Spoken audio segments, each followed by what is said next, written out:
Hey, what's up? John Sonmez from SimpleProgrammer.com. So I'm still here in Iceland. I just got out of the gym here in Iceland. It's called World Class Gym here, and just finished my workout. And as I was walking back to the car, I was thinking about how I'm using someone else's car as I'm doing a home exchange here and in their house, and just about, it's been over 3 months now since I left my house with a backpack, right, essentially, right? And I've survived just fine. Obviously, I'm using a lot less stuff than what I would expect that I need. So I thought it'd be interesting to talk a little bit about that idea. I've been a minimalist for quite some time.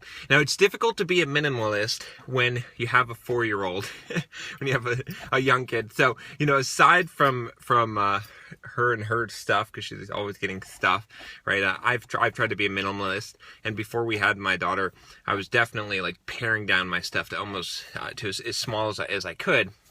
But there's a couple of, first of all, you don't really need all this stuff, right? So this is something that's really interesting. And you can see as I'm here in, traveling Europe for three and a half months is when next week I'll be back home in about a week from now. Actually, exactly a week from now. Anyway, so it'll have been 3.5 months that I have been traveling with literally a backpack. So I have with me like a few shirts, very durable shirts that can be worn multiple times, even without washing, merino wool clothes. So they're durable things. One workout, outfit. That's it. My laptop, some socks and underwear, and not much else, like a Kindle and a couple of electrical things to plug everything in.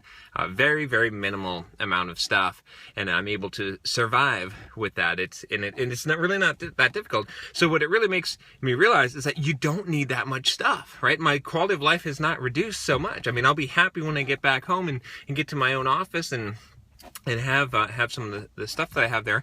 But in reality, I can live out of a backpack for 3 months. And so, you just might think about that yourself, is what do you actually need, right? What is the minimal set of things that you could live with and be happy? And then you might say, well, John, that's great. Sure, I could live out of a backpack, but who wants to live out of a backpack?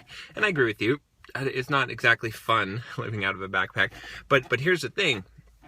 You might say, John, well, why would I do this? It doesn't make sense. Why be uncomfortable? And here's the reasoning. So a strange thing happens. I don't know if you've ever tried. If you're a minimalist or if you've experimented with it, then you know that this feeling.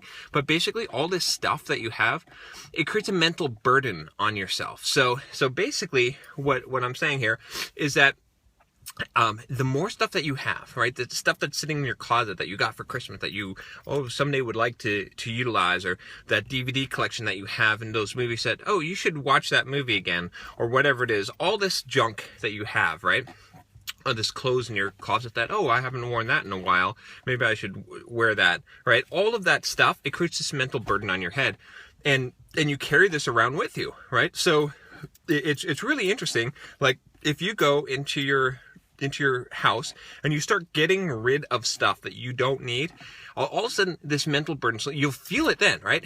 This mental burden will be lifted, and you'll have less stress in your life. It's freeing almost. If you have all of your stuff, like my dream now, being a minimalist, would be to have the minimal amount of stuff possible, just to have everything that I need that just fits in a backpack, and I'm good to go. And I sort of have done that, right, with traveling Europe, but the beauty of that is that you can just get up and go, right? You can go somewhere. You're not attached. You suddenly have all this freedom that you didn't have before. You're not bound by your stuff. Your stuff you actually start to become a slave to your stuff, the more stuff that you have. So it's really, really freeing to have less stuff, or to have more compact stuff, right? To get rid of as much of that as possible. Another way to equate that is if you have an inbox full of email, right? When you get to that zero inbox, when you've got it all cleared out, you have less mental burden. You feel freer. You feel better. It's the same thing with life. It's the same thing with your stuff. So anyway, I thought I would just share that with you. It's something that I've discovered along the way. You should try it out. Try getting rid of stuff. I could talk about this all day because there's so much to this, but I will say one other thing about this is you don't need all this stuff, right? And you're not going to miss it. And you can always buy it back. This is like one of the key things is it's like, at one point I was collecting DVDs and video games, right? And then I was like, well, wait a minute. There's like services like Netflix. I could buy a used DVD off of Amazon for extremely cheap. I could use like Gamefly, or it was a Gamefly where you can rent video games, like get 2 a month or something. Anyway, so there's all these ways to get stuff if you need it again. So why hold on to it? You don't need to archive it. You don't need to have every single CD and have this big hard drive, terabytes full of music that you might someday listen to. You could just go to iTunes and purchase it as you want it, right? Or you could just, basically subscribe to like Spotify or something like that and get whatever music you want. It's silly to try and hold on to all this stuff and try to archive it. Same with books. Man, I got rid of all my physical books. I'll tell you, feels so much better to just have a Kindle, and I got rid of some books that I was like, oh, maybe I'll read again. Well, I'll just buy the Kindle version. What's it, like $10? Come on. And chances are you're never going to reread something or rewatch a movie. Anyway, so that's what I have to say about that. Just like if you really are honest with yourself and realize that you can, in today's age, you can get anything that you need. There's eBay, there's Amazon, there's all kinds of ways to get stuff back. So you don't need to hold on to stuff just in case. If you're in any doubt, just get rid of it. Get rid of it. It's freeing, and then you can always get it back. Anyway, that's it for this week. I will be back in the States next week. I'm leaving this. I'm recording this on a Monday. I'll be leaving on Saturday. You're probably watching this or listening to this on Friday. I'll be taking a quick stop in New York City, and then back to the ground. I have some exciting things planned for Simple Programmer. I've been chomping at the bit as I've been traveling to get back to work and do some cool stuff. But I've got a lot of awesome stuff planned. So